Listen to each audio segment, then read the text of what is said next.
Pauwi na nga kami niyan sa Parañaque. Galing kami ng Zambales. 3 days din kami nag-vacation doon sa Subic Bay. Kaya tingnan mo yung mukha ni Daddy. Pulang-pula, mukha ng lechon. Kaya lagi akong may dalang aloe vera gel. Yan ang ginagamit ko talaga sa sunburn. At pagka nagdadry yung buhok ko dahil sa sobrang init. Madalas nga kami dito sa Zambales. Ang daan namin, dito kami lagi dumadaan sa NLEX o STX ba to?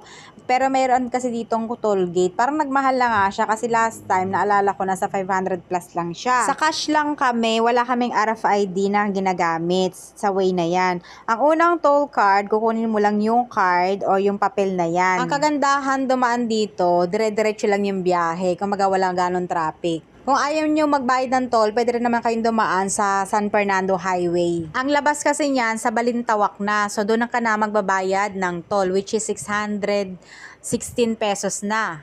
Unang toll gate pa nga lang yan. Meron pa tayong isang